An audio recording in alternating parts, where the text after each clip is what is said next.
Hello everyone, आज हम सीखेंगे सर्वलेट का कॉन्सेप्ट जावा में। तो सर्वलेट एक्चुअली हम यूज़ करते थे डायनेमिक वेब कंटेंट के लिए। तो सर्वलेट का इंट्रोडक्शन जो हुआ था वो कॉमन गेटवे इंटरफेस के बाद हुआ। तो कॉमन गेटवे इंटरफेस में भी वेब डायनेमिक कंटेंट के लिए यूज़ करते थे हम, और उसमें कुछ कॉन्स थे, उसको हम थोड़ा सा ब्रीफ कर लेते हैं। तो उसमें क्या होता था कि लेट सपोज़ यहाँ से यूज़र ने वेब क्लाइंट से रिक्वेस्ट आई वेब सर्वर पे, एंड वेब सर्वर पे आने के बाद उस रिक्वेस्ट के क्रॉसपॉन्डिंग एक प्रोसेस क्रिएट होगा CGI प्रोग्राम का, और CGI प्रोग्राम रिटर्न है CN पर्ल में। तो उस रिक्वेस्ट को प्रोसेस करेगा, अगर डेटाबेस को उसको रिक्वायर्ड होगा उस रिक्वेस्ट को प्रोसेस करने के लिए तो वो यूज़ करेगा, अदरवाइज़ वो रिक्वेस्ट को प्रोसेस करके वो रिटर्न कर देगा वेब सर्वर पे, एंड वेब सर्वर रिस्पॉन्स को रिटर्न कर देगा वेब क्लाइंट में।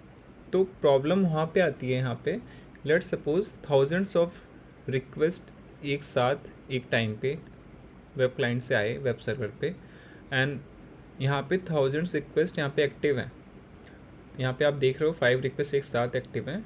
I am taking the example of 1000, but उसमें अब क्या करेगा कि हर एक रिक्वेस्ट के करस्पॉन्डिंग प्रोसेस इनिशिएट होगा।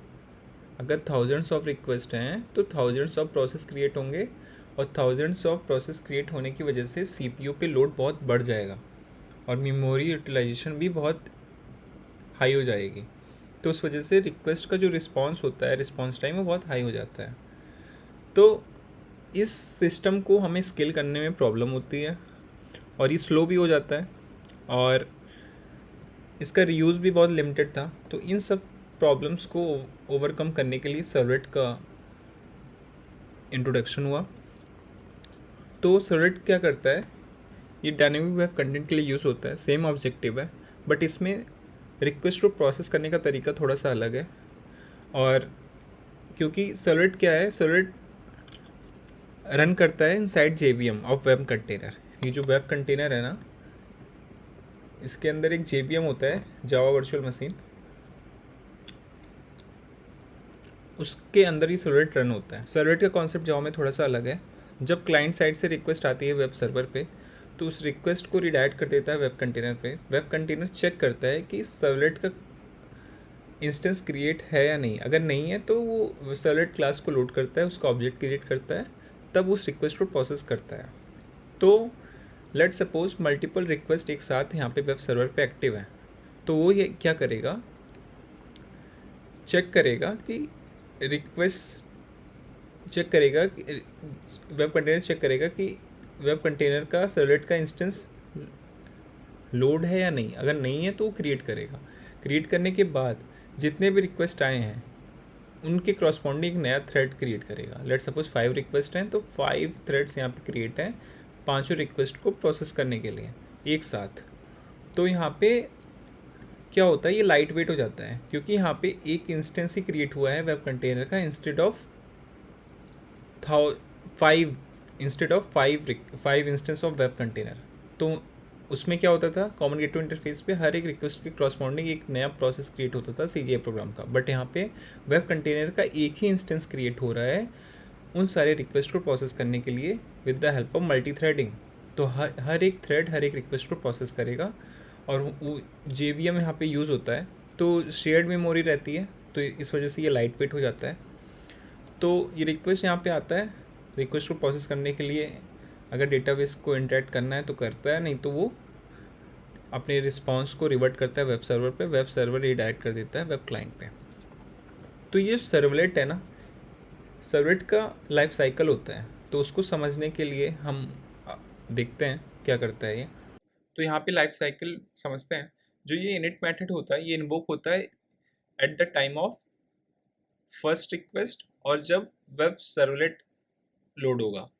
वेब सर्वर तभी लोड होगा जब उसमें लोड ऑन स्टार्टअप करके एक वो होता है, टैग होता है जो हम यूज़ करते हैं .xml फाइल में।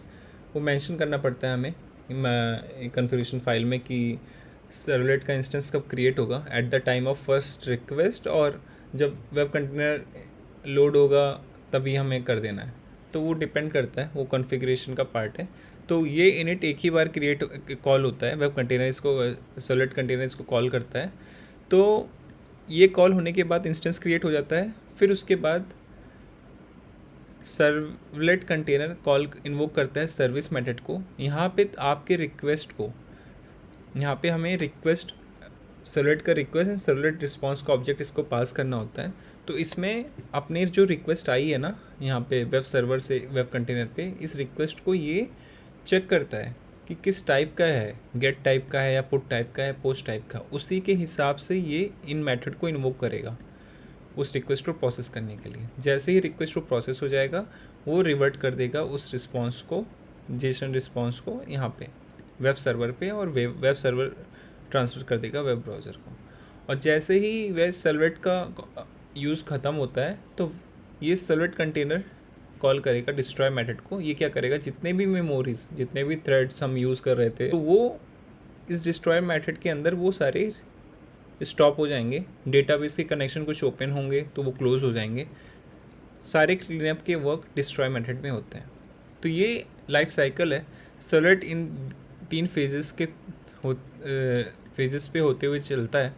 तो जब भी कोई रिक्वेस्ट आती है तब हर एक सर्वलेट की करस्पॉन्डिंग ये 3 चीज़ें इन्वोक होती हैं। आई होप आपको ये वीडियो समझ में आया होगा। अगर कोई डाउट है तो आप कमेंट सेक्शन में डाल सकते हो, मैं उस पर रिवर्ट करने का सोचूंगा। आई होप आपको ये वीडियो समझ में आया होगा। अगर कोई डाउट है इससे, सर्वलेट के कॉन्सेप्ट से रिलेटेड कुछ भी, तो आप कमेंट कर सकते हो। मैं ट्राई करूँगा उस पर रिप्लाई करके आपको समझा पाऊँ। Thank you. Do like and subscribe my channel and for more videos like this. तो हम मिलेंगे नेक्स्ट वीडियो में। Thank you.